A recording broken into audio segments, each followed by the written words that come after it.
ನಮಸ್ಕಾರ. ಸಾಮಾನ್ಯ ಜ್ಞಾನ ಟಾಪ್ 35 ಪ್ರಶ್ನೋತ್ತರ ಕಾರ್ಯಕ್ರಮಕ್ಕೆ ಸ್ವಾಗತ ಸುಸ್ವಾಗತ. ಈ ಒಂದು ಎಪಿಸೋಡನ್ನು ಸಂಪೂರ್ಣವಾಗಿ ನೋಡಿ. ಇಷ್ಟವಾದಲ್ಲಿ ಲೈಕ್ ಮಾಡಿ, ಶೇರ್ ಮಾಡಿ, ಕಮೆಂಟ್ ಮಾಡಿ. ಇಲ್ಲಿ ಕೊಟ್ಟಿರುವಂತಹ ಪ್ರತಿಯೊಂದು ಪ್ರಶ್ನೆಗೂ ಕೂಡ ಅದರದ್ದೇ ಆಗಿರುವಂತಹ ಹಲವಾರು ವಿವರಣಾತ್ಮಕ ಅಂಶಗಳನ್ನು ನೀಡಲಾಗಿದೆ. ಕಾರಣ ಇಷ್ಟೇ, ಮುಂಬರುವಂತಹ ಯಾವುದೇ ಸ್ಪರ್ಧಾತ್ಮಕ ಪರೀಕ್ಷೆಗಳಲ್ಲಿ ಈ ಪ್ರಶ್ನೆ ಕೇಳುವಂತಹ ಸಾಧ್ಯತೆ ಇರುತ್ತೆ. ಅದರಲ್ಲೂ ವಿಶೇಷವಾಗಿ FDA, SDA, KPSCಯ ಸಿ ಗ್ರೂಪ್ ಹುದ್ದೆಗಳ ನೇಮಕಾತಿ, ಪೊಲೀಸ್ ನೇಮಕಾತಿಗಳಲ್ಲಿ ಈ ಪ್ರಶ್ನೆಗಳು ಬಂದೇ ಬರುತ್ತೆ. ಎಲ್ಲ ಪ್ರಶ್ನೆಗಳಿಗೂ ಕೂಡ ಅತ್ಯಂತ ಸರಳ ವಿವರಣೆಗಳ ಜೊತೆಗೆ ಸರಿ ಉತ್ತರವನ್ನು ನೀಡಲಾಗಿದೆ. All the best. Thank you. ಸಂವಿಧಾನದ ಈ ಕೆಳಗಿನ ಯಾವ ಅನುಚ್ಛೇದವು 14 ವರ್ಷಕ್ಕಿಂತ ಕೆಳಗಿನ ಮಕ್ಕಳನ್ನು ಕಾರ್ಖಾನೆ, ಗಣಿ ಅಥವಾ ಇತರ ಅಪಾಯಕಾರಿ ಉದ್ಯೋಗಗಳಲ್ಲಿ ನೇಮಕ ಮಾಡಿಕೊಳ್ಳುವುದನ್ನು ನಿಷೇಧಿಸುತ್ತದೆ? 24. ಅನುಚ್ಛೇದ 24 ಪ್ರಕಾರ 14 ವರ್ಷದ ಒಳಗಿನ ಮಕ್ಕಳನ್ನು ಕಾರ್ಖಾನೆ ಮುಂತಾದರಲ್ಲಿ ತೊಡಗಿಸುವುದನ್ನು ನಿಷೇಧಿಸಿದೆ. 1986ರಲ್ಲಿ ಬಾಲಕಾರ್ಮಿಕರ ನಿಷೇಧ ಕಾಯ್ದೆಯನ್ನು ಜಾರಿಗೆ ತರಲಾಯಿತು. 1 ಈಸ್ ದಿ ರೈಟ್ ಆನ್ಸರ್. ಈ ಕೆಳಕಂಡ ಯಾವ ಕೃತಿಯು ಕರ್ನಾಟಕದ ಅನನ್ಯತೆಯನ್ನು ನಿರೂಪಿಸಿದೆ? ಕವಿರಾಜ ಮಾರ್ಗ. ರಾಷ್ಟ್ರಕೂಟರ ಅಮೋಘ ವರ್ಷನ ಆಸ್ಥಾನದಲ್ಲಿದ್ದ ಶ್ರೀವಿಜಯ ಕವಿರಾಜ ಮಾರ್ಗವನ್ನು ರಚಿಸಿದನು. ಇದು ಕನ್ನಡದ ಮೇರು ಕೃತಿಯಾಗಿದೆ. 1 ಈಸ್ ದಿ ರೈಟ್ ಆನ್ಸರ್. ಅಶೋಕನ ಶಾಸನಗಳು ಈ ಲಿಪಿಯಲ್ಲಿದೆ: A Brahmi, B Kharosthi, C Aramaic, D Greek. A, B, C ಮತ್ತು ಡಿ. ಅಶೋಕನಿಗೆ ಶಿಲಾಶಾಸನಗಳ ಪಿತಾಮಹ ಎನ್ನುವರು. ಅಶೋಕನು ತನ್ನ 1ನೇ ಕಳಿಂಗ ಶಾಸನದಲ್ಲಿ ಮನುಷ್ಯನು ನನ್ನ ಮಕ್ಕಳೇ ಸರಿ, ನನ್ನ ಮಕ್ಕಳಿಗೆ ಯಾವ ದೃಷ್ಟಿಯಿಂದ ನೋಡುತ್ತೇನೋ ಅದೇ ದೃಷ್ಟಿಯನ್ನು ನನ್ನ ಪ್ರಜೆಗಳಾಗಿ ಬಯಸುತ್ತೇನೆ ಎಂದು ತಿಳಿಸಿದ್ದಾನೆ.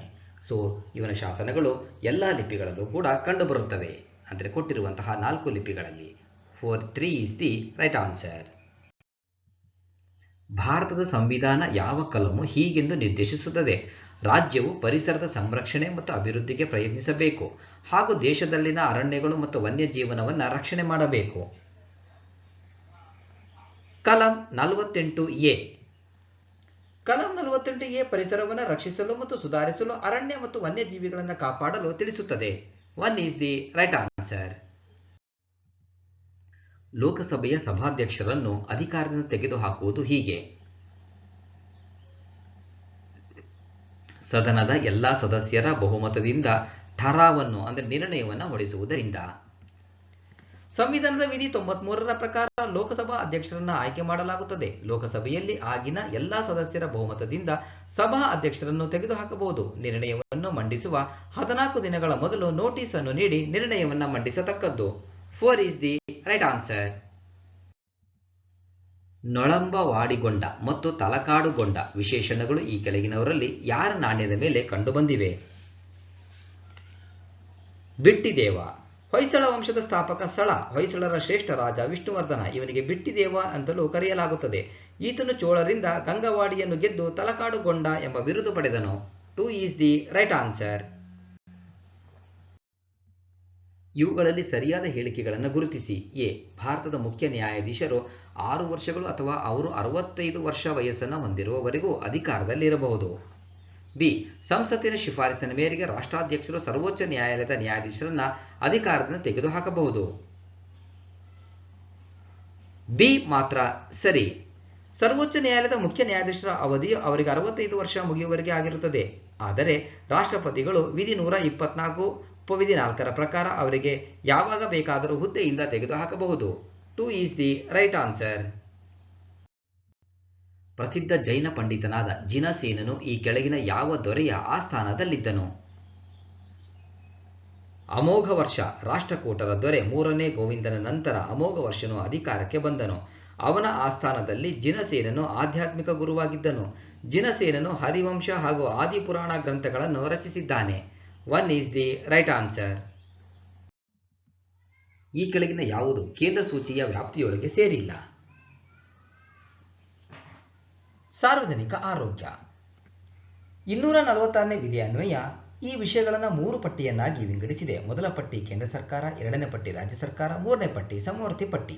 7ನೇ ಅನುಸೂಚಿಯಲ್ಲಿ ಪಟ್ಟಿ ಮಾಡಲಾಗಿದೆ. ಸಾರ್ವಜನಿಕ ಆರೋಗ್ಯ ಮತ್ತು ಆಸ್ಪತ್ರೆಗಳು ರಾಜ್ಯ ಪಟ್ಟಿಯಲ್ಲಿ ಬರುತ್ತದೆ. 4 ಈಸ್ ದಿ ರೈಟ್ ಆನ್ಸರ್. ಯಾವ ಪ್ರಾಂತ್ಯದ ಮೇಲೆ ವಿಜಯವನ್ನು ಗಳಿಸಿದ ನೆನಪಿಗಾಗಿ ಅಕ್ಬರ್ನು ಫತೇಪುರ್ ಸಿಕ್ರಿಯಲ್ಲಿ ಬುಲಂದ್ ದರ್ವಾಜವನ್ನು ನಿರ್ಮಿಸಿದನು? ಗುಜರಾತ್. ಮೊಘಲ್ ದೊರೆ ಹುಮಾಯೂನ್ನ ಮಗನಾದ ಅಕ್ಬರನು ಗುಜರಾತ್ನ ವಿಜಯದ ಸಂಕೇತವಾಗಿ ಫತೇಪುರ್ ಸಿಕ್ರಿಯಲ್ಲಿ ಬುಲಂದ್ ದರ್ವಾಜವನ್ನು ನಿರ್ಮಿಸಿದನು. ಈ ದರ್ವಾಜದ ಮೇಲೆ ಜಗತ್ತು ಒಂದು ಸೇತುವೆ, ಅದನ್ನು ದಾಟು ಎಂದು ಕೆತ್ತಿಸಿದ್ದಾನೆ.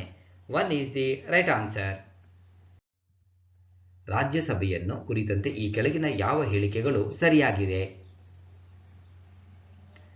2 ಸರಿ. ಅಂದರೆ ರಾಜ್ಯಸಭೆಯ ಅನುಮತಿಸಲಾದ ಗರಿಷ್ಠ ಸಂಖ್ಯಾಬಲ 250 ಸದಸ್ಯರು. ಎರಡನೇದು, ರಾಜ್ಯಸಭೆಯಲ್ಲಿ 238 ಸದಸ್ಯರುಗಳು ಅಪರೋಕ್ಷವಾಗಿ ರಾಜ್ಯಗಳಿಂದ ಮತ್ತು ಕೇಂದ್ರಾಡಳಿತ ಪ್ರದೇಶಗಳಿಂದ ಆಯ್ಕೆಯಾಗಿರುತ್ತಾರೆ. ಕೊಟ್ಟಿರುವಂತಹ ಈ 2 ಹೇಳಿಕೆಗಳು ಕೂಡ ಸರಿಯಾಗಿವೆ. 4 ಈಸ್ ದಿ ರೈಟ್ ಆನ್ಸರ್. ಈ ಕೆಳಗಿನವರಲ್ಲಿ ಯಾವ ದೊರೆಗಳು ಪಾರಿವಾಳ ಹಾರಾಟದ ಆಟಕ್ಕೆ ಇಷ್ಕ್ ಬಾಜಿ ಎಂಬ ಪದವನ್ನು ನೀಡಿದವರು ಯಾರು? ಅಕ್ಬರ್. ಅಕ್ಬರ್ನು ಹಿಂದೂಗಳ ಬಗ್ಗೆ ಉದಾರತೆ ತೋರಲು 1563ರಲ್ಲಿ ಯಾತ್ರಾರ್ಥ ತೆರಿಗೆ ಜಜಿಯಾ ತಲೆಗಂದಾಯ, 1564ರಲ್ಲಿ ಸತಿ ಪದ್ಧತಿ ಗುಲಾಮಗಿರಿಯನ್ನು ರದ್ದುಪಡಿಸಿದನು ಮತ್ತು ಗೋಹತ್ಯೆಯನ್ನು ನಿಷೇಧಿಸಿದನು. 3 ಈಸ್ ದಿ ರೈಟ್ ಆನ್ಸರ್. ಈ ಕೆಳಗಿನವುಗಳಲ್ಲಿ ಯಾವ ನಾಲೆಗಳು ಬೆಳಗಾವಿ, ಧಾರವಾಡ ಮತ್ತು ಬಿಜಾಪುರ ಜಿಲ್ಲೆಗಳ ಪ್ರಧಾನ ಭಾಗಗಳಿಗೆ ನೀರಾವರಿಯನ್ನು ಒದಗಿಸುತ್ತವೆ? ಮಲಪ್ರಭಾ ಯೋಜನೆ. ಮಲಪ್ರಭಾ ನದಿಯು ಕೃಷ್ಣಾ ನದಿಯ ಉಪನದಿಯಾಗಿದೆ. ಬೆಳಗಾವಿ ಜಿಲ್ಲೆಯ ಖಾನಾಪುರ ತಾಲೂಕಿನಲ್ಲಿ ಹುಟ್ಟುತ್ತದೆ. ನಂತರ ಬಾಗಲಕೋಟೆಯ ಕೂಡಲ ಸಂಗಮದಲ್ಲಿ ಕೃಷ್ಣಾ ನದಿಯನ್ನು ಸೇರುತ್ತದೆ. 2 ಈಸ್ ದಿ ರೈಟ್ ಆನ್ಸರ್.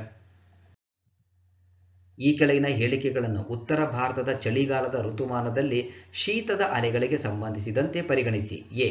ಇಲ್ಲಿನ ಸಮುದ್ರದ ಪ್ರಭಾವದ ಕೊರತೆ ಇದೆ. ಬಿ. ಉತ್ತರ ಭಾರತವು ಹಿಮಾಲಯದ ಪ್ರದೇಶಕ್ಕೆ ಸಮೀಪವಾಗಿದೆ. ಸಿ. ಗಾಳಿ ರಾಶಿಯು ಧ್ರುವೀಯ ಪ್ರಾಂತ್ಯದಿಂದ ಉತ್ತರ ಭಾರತಕ್ಕೆ ಆಗಮಿಸುತ್ತದೆ. ಹಾಗಾದರೆ ಇವುಗಳಲ್ಲಿ ಸರಿಯಾದ ಹೇಳಿಕೆ ಎ ಮತ್ತು ಬಿ ಮಾತ್ರ ಸರಿ. ಉತ್ತರ ಭಾರತವು ನೇಪಾಳದಲ್ಲಿ ಪ್ರಚಲಿತದಲ್ಲಿರುವ ಕಡಲ ಹವಾಮಾನದ ಪ್ರಭಾವವನ್ನು ಬೀರುತ್ತದೆ. ಗಾಳಿ ರಾಶಿಯು ಧ್ರುವೀಯ ಪ್ರಾಂತ್ಯದಿಂದ ಉತ್ತರ ಭಾರತಕ್ಕೆ ಆಗಮಿಸುವುದಿಲ್ಲ. 4 is the right answer. Kannada ಹಾಗೂ ಸಂಸ್ಕೃತ ಎರಡರ ಮೇಲೂ ಹಿಡಿತವನ್ನು ಹೊಂದಿರುವ ಕಾರಣದಿಂದ ಕನ್ನಡದ ಸಾಹಿತಿಗಳ ಪೈಕಿ ಉಭಯ ಕವಿ ಚಕ್ರವರ್ತಿ ಎಂಬ ಬಿರುದನ್ನು ಪಡೆದವರು ಯಾರು? ಶ್ರೀ ಪೊನ್ನ. ಪೊನ್ನನು ಕ್ರಿಸ್ತಶಕ 950ರಲ್ಲಿ ವೆಂಗಿಮಂಡಲ ಎಂಬಲ್ಲಿ ಜನಿಸಿದನು. ದೇನಚಂದ್ರ ದೇವ ಪೊನ್ನನ ಗುರುಗಳು. ರಾಷ್ಟ್ರಕೂಟರ 3ನೇ ಕೃಷ್ಣನ ಆಸ್ಥಾನದಲ್ಲಿ ಕವಿಯಾಗಿದ್ದನು.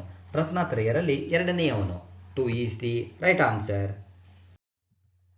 ಇವುಗಳಲ್ಲಿ ಸರಿಯಾದ ಹೇಳಿಕೆಗಳನ್ನು ಗುರುತಿಸಿ. ಎ. 2024ರ ಬೇಸಿಗೆ ಒಲಿಂಪಿಕ್ಸ್ನ ಆತಿಥೇಯ ನಗರ ಪ್ಯಾರಿಸ್. ಬಿ. 2028ರ ಬೇಸಿಗೆ ಒಲಿಂಪಿಕ್ಸ್ನ ಆತಿಥೇಯ ನಗರ ಲಾಸ್ ಏಂಜಲೀಸ್. ಎ ಮತ್ತು ಬಿ ಎರಡೂ ಕೂಡ ಸರಿ. ಮೊದಲ ಅಂತಾರಾಷ್ಟ್ರೀಯ ಒಲಿಂಪಿಕ್ ಕ್ರೀಡೆಗಳು 1816ರಲ್ಲಿ ಗ್ರೀಸ್ ದೇಶದ ಅಥೆನ್ಸ್ನಲ್ಲಿ ಜರುಗಿದ್ದವು. ಈ ಸಮಿತಿಯ ಮೊದಲ ಅಧ್ಯಕ್ಷರಾಗಿದ್ದವರು ಡಿಮಿಟ್ರಿಸ್ ವಿಕೆಲಾಸ್. ಇವರು ಗ್ರೀಸ್ ದೇಶದವರು. So 3 is the right answer. ಭಾರತದ ಸಂವಿಧಾನದ ಯಾವ ಕಲಮು ಪ್ರತಿ ರಾಜ್ಯವು ಮಾತೃಭಾಷೆಯಲ್ಲಿ ಪ್ರಾಥಮಿಕ ಶಿಕ್ಷಣವನ್ನು ಬೋಧಿಸಲು ಸಾಕಷ್ಟು ಸೌಲಭ್ಯವನ್ನು ಒದಗಿಸಲು ರಾಜ್ಯಗಳು ಪ್ರಯತ್ನಿಸಬೇಕೆಂದು ತಿಳಿಸುತ್ತದೆ? ಕಲಂ 350 ಎ. ಕಲಂ 350 ಎ ಪ್ರಕಾರ ಪ್ರಾಥಮಿಕ ಶಿಕ್ಷಣವನ್ನು ಬೋಧಿಸಲು ಪ್ರತಿ ರಾಜ್ಯವು ಸಾಕಷ್ಟು ಸೌಲಭ್ಯವನ್ನು ಒದಗಿಸಲು ಪ್ರಯತ್ನಿಸಬೇಕೆಂದು ತಿಳಿಸುತ್ತದೆ. 3 ಈಸ್ ದಿ ರೈಟ್ ಆನ್ಸರ್. ಪ್ರಾಥಮಿಕ ಹಂತದಲ್ಲಿ ಶಿಕ್ಷಣವನ್ನು ಅವರ ಮಾತೃಭಾಷೆಯಲ್ಲಿ ಒದಗಿಸುವಂತೆ ರಾಜ್ಯದ ಪ್ರಾಧಿಕಾರಿಗಳಿಗೆ ನಿರ್ದೇಶಿಸುವುದು ಅವಶ್ಯಕ ಎಂದು ಕಂಡುಬಂದರೆ ರಾಷ್ಟ್ರಪತಿಗಳು ನಿರ್ದೇಶಿಸಬಹುದೆಂದು ಸಂವಿಧಾನದ 350 ಎ ವಿಧಿ ತಿಳಿಸುತ್ತದೆ. ವಿಕಲಚೇತನರ ಹಕ್ಕುಗಳ ಕಾಯ್ದೆ 2016ರ ಕುರಿತು ಈ ಕೆಳಗಿನ ಹೇಳಿಕೆಗಳನ್ನು ಪರಿಗಣಿಸಿ. 1. 6ರಿಂದ 18 ವರ್ಷದೊಳಗಿನ ಮಾನದಂಡದ ಅಂಗವೈಕಲ್ಯ ಬೆಂಚ್ಮಾರ್ಕ್ ಡಿಸಬಿಲಿಟಿ ಹೊಂದಿರುವ ಪ್ರತಿ ಮಗುವಿಗೆ ಉಚಿತ ಶಿಕ್ಷಣದ ಹಕ್ಕಿದೆ. 2. ಬೌದ್ಧಿಕ ಕಾರ್ಯವೈಖರಿ ಮತ್ತು ಹೊಂದಾಣಿಕೆಯ ನಡವಳಿಕೆಯಲ್ಲಿನ ಸಮಸ್ಯೆಯನ್ನು ಬೌದ್ಧಿಕ ಅಂಗವೈಕಲ್ಯದ ಭಾಗವಾಗಿ ಈ ಕಾಯ್ದೆ ಗುರುತಿಸುತ್ತದೆ. ಮೇಲೆ ನೀಡಿರುವ ಹೇಳಿಕೆಗಳಲ್ಲಿ ಯಾವುದು ಸರಿಯಾಗಿದೆ? ಸರಿಯಾದ ಉತ್ತರ ಆಪ್ಷನ್ ಸಿ 1 ಮತ್ತು 2. ವಿಕಲಚೇತನರ ಹಕ್ಕುಗಳ ಕಾಯ್ದೆ ಕುರಿತು ಕೊಟ್ಟಿರುವಂತಹ 2 ಹೇಳಿಕೆಗಳು ಕೂಡ ಸರಿ.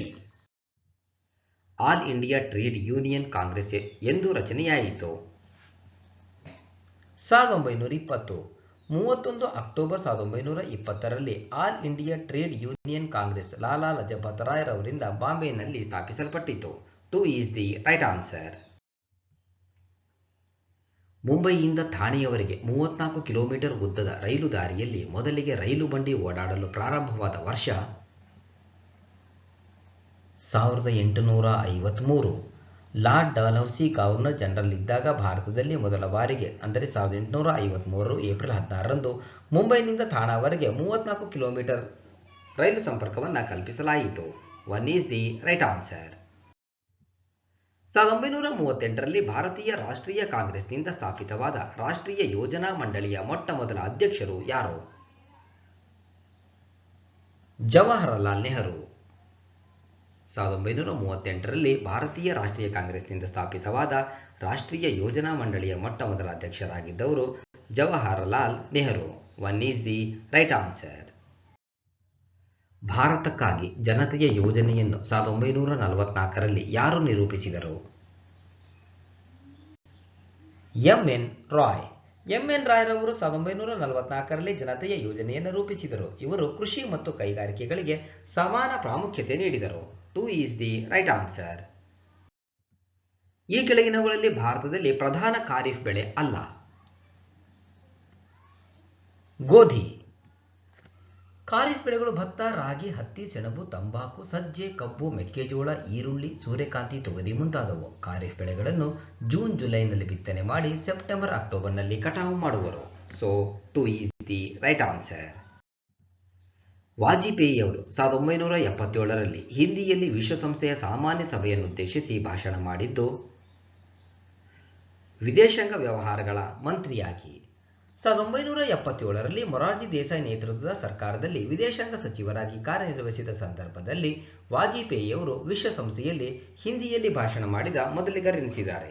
2 ಈಸ್ ದಿ ರೈಟ್ ಆನ್ಸರ್. ಕೆಳಗಿನ ಯಾವ ಯತಿಯ ಜನ್ಮಸ್ಥಳ ಕರ್ನಾಟಕದ ಉಡುಪಿಯಾಗಿದೆ? ಮಧ್ವಾಚಾರ್ಯರು. ಮಧ್ವಾಚಾರ್ಯರು ಕ್ರಿಸ್ತಶಕ 1238ರಿಂದ 1317 ಇವರ ಕಾಲಾವಧಿ. ಉಡುಪಿಯಲ್ಲಿ ಜನಿಸಿದರು. ಇವರ ಬಾಲ್ಯದ ಹೆಸರು ವಾಸುದೇವ ನಡುದಿಯ. ಇವರು ದ್ವೈತ ಸಿದ್ಧಾಂತದ ಪ್ರತಿಪಾದಕರು. 3 is the right answer. Mysuru ಎಂಬ ಹೆಸರು ಮಹಿಷಾಸುರ ನಗರ ಎಂಬ ಮೂಲ ಶಬ್ದದಿಂದ ಉತ್ಪನ್ನಗೊಂಡಿದೆ.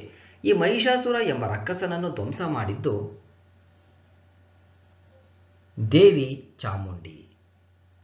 ಮಹಿಷಾಸುರ ಎಂಬ ರಕ್ಕಸನನ್ನ ಧ್ವಂಸ ಮಾಡಿದ್ದು ದೇವಿ Chamundi. 2 is the right answer.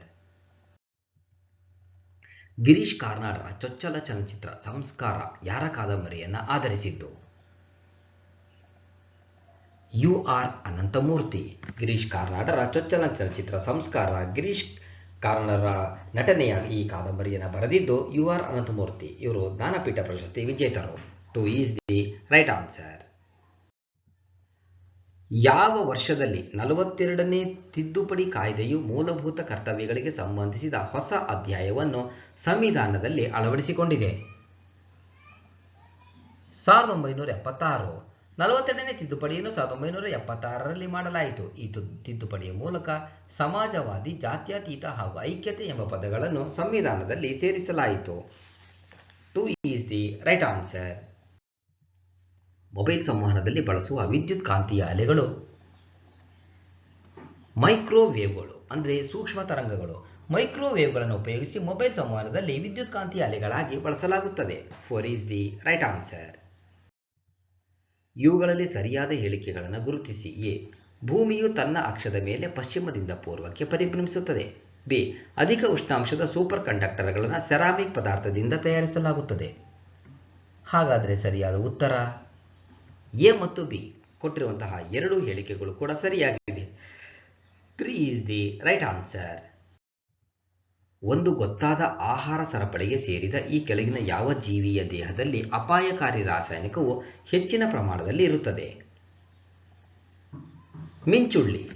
So ಇದನ್ನು ನಾವು ಜೈವಿಕ ಸಾಂದ್ರತಾ ವೃದ್ಧಿ ಅಥವಾ ಜೈವಿಕ ಸಂವರ್ಧನೆ ಅಂತೇಳಿ ಕರಿತೀವಿ. ಅಂತಂದರೆ ಆಹಾರ ಸರಪಳಿಯ ಮುಖಾಂತರ ವಿಷಯುಕ್ತ ಪದಾರ್ಥಗಳು ಅಂತಿಮ ಹಂತದಲ್ಲಿ ಹೆಚ್ಚಿನ ಪ್ರಮಾಣದಲ್ಲಿ ಬಂದು ಸೇರುವುದಕ್ಕೆ ಜೈವಿಕ ಸಾಂದ್ರತಾ ವೃದ್ಧಿ ಅಥವಾ ಜೈವಿಕ ಸಂವರ್ಧನೆ ಎನ್ನುವರು. ಆದರೆ ಕೊಟ್ಟಿರುವಂತಹ ಜೀವಿಯ ಪ್ರಕಾರ ಮಿಂಚುಳ್ಳಿಯಲ್ಲಿ ಈ ರಾಸಾಯನಿಕ ಪದಾರ್ಥಗಳು ಹೆಚ್ಚಿನ ಪ್ರಮಾಣದಲ್ಲಿ ಬಂದು ಸೇರುತ್ತದೆ. 1 ಈಸ್ ದಿ ರೈಟ್ ಆನ್ಸರ್. ಭಾರತೀಯ ಸಂವಿಧಾನವು ಪ್ರಜೆಗಳ ಮುಖ್ಯ ಕರ್ತವ್ಯ ಎಂದು ಪ್ರತಿಪಾದಿಸಿದ ಅಂಶಗಳು ಯಾವುವು? ಮೇಲಿನ ಎಲ್ಲ. ಅಂದರೆ ಪ್ರಜೆಗಳ ಮುಖ್ಯ ಕರ್ತವ್ಯ ಎಂದು ಪ್ರತಿಪಾದಿಸಿದ ಅಂಶಗಳು ಭಾರತದ ಸ್ವಾತಂತ್ರ್ಯ ಸಂಗ್ರಾಮಕ್ಕೆ ಸ್ಫೂರ್ತಿಯಾದ ಆದರ್ಶಗಳನ್ನು ಮನನ ಮಾಡಿಕೊಳ್ಳುವುದು ಮತ್ತು ಅನುಸರಿಸುವುದು. ಎರಡನೇದು ಸಂವಿಧಾನಕ್ಕೆ ಬದ್ಧವಾಗಿರುವುದು ಮತ್ತು ಅದರ ಆದರ್ಶ ಹಾಗೂ ವ್ಯವಸ್ಥೆಗಳನ್ನು ಗೌರವಿಸುವುದು. ಮೂರನೇದು ಭಾರತದ ಸಂಯುಕ್ತ ಸಂಸ್ಕೃತಿಯ ಭವ್ಯ ಪರಂಪರೆಗೆ ಮನ್ನಣೆ ಹಾಗೂ ಅದನ್ನು ಕಾಪಾಡಿಕೊಳ್ಳುವುದು. 4 ಈಸ್ ದಿ ರೈಟ್ ಆನ್ಸರ್. ಈ ಕೆಳಕಂಡ ಯಾವ ಸಾಂಸ್ಥಿಕ ವ್ಯವಸ್ಥಾಪನೆಯ ನಂತರ ವಿಶ್ವ ವ್ಯಾಪಾರ ಸಂಸ್ಥೆ WTO ಎಂದು ರೂಪುಗೊಂಡಿದೆ? ಗ್ಯಾಟ್, GATT. ಗ್ಯಾಟ್ ಅನ್ನು ರದ್ದುಗೊಳಿಸಿ ವಿಶ್ವ ವ್ಯಾಪಾರ ಸಂಸ್ಥೆಯನ್ನು 1995 ಜನವರಿ 1ರಂದು ಸ್ಥಾಪಿಸಲಾಯಿತು. ಕೇಂದ್ರ ಕಚೇರಿ ಸ್ವಿಟ್ಜರ್ಲ್ಯಾಂಡಿನ ಜಿನೇವಾದಲ್ಲಿದೆ. ಭಾರತವು ಇದರ ಸಂಸ್ಥಾಪಕ ರಾಷ್ಟ್ರ. 1 is the right answer. Bank of Baroda ಸ್ಥಾಪನೆಯಾದ ವರ್ಷ? ಸರಿಯಾದ ಉತ್ತರ ಆಪ್ಷನ್ ಎ 1908. 1907ರಲ್ಲಿ ಇಂಡಿಯನ್ ಬ್ಯಾಂಕ್, 1911ರಲ್ಲಿ ಸೆಂಟ್ರಲ್ ಬ್ಯಾಂಕ್ ಆಫ್ ಇಂಡಿಯಾ ಹಾಗೂ 1724ರಲ್ಲಿ ಗೌರ್ಮೆಂಟ್ ಬ್ಯಾಂಕ್ ಆಫ್ ಬಾಂಬೆ ಸ್ಥಾಪನೆಯಾಗಿತ್ತು. So A is the right answer. ಬಳ್ಳಾರಿಯಲ್ಲಿ ಪ್ರಥಮ ಬಾರಿಗೆ ಕನ್ನಡ ಮುದ್ರಣಾಲಯವನ್ನು ಯಾರು ಸ್ಥಾಪಿಸಿದರು? Reverend John Hands. John Hands ರವರು ಪ್ರಥಮ ಪ್ರೊಟೆಸ್ಟೆಂಟ್ ಮಿಷನರಿ. ಇವರು ಮಾರ್ಚ್ 1844ರಲ್ಲಿ ಬಳ್ಳಾರಿಯಲ್ಲಿ ಕನ್ನಡ ಮುದ್ರಣಾಲಯವನ್ನು ಸ್ಥಾಪಿಸಿದರು. ಕನ್ನಡದ ಮೊದಲ ಪತ್ರಿಕೆ ಮಂಗಳೂರು ಸಮಾಚಾರ, ಕನ್ನಡದ ಮೊದಲ ಶೈಕ್ಷಣಿಕ ಪತ್ರಿಕೆ ಜ್ಞಾನಬೋಧಿನಿ. 1 ಈಸ್ ದಿ ರೈಟ್ ಆನ್ಸರ್. ಸಂಪೂರ್ಣವಾಗಿ ಈ ವಿಡಿಯೋ ನೋಡಿದ್ದಕ್ಕೆ ಮತ್ತೊಮ್ಮೆ ನಿಮಗೆ ಹೃತ್ಪೂರ್ವಕವಾಗಿರುವಂತಹ ಧನ್ಯವಾದಗಳು. All the best. Thank you.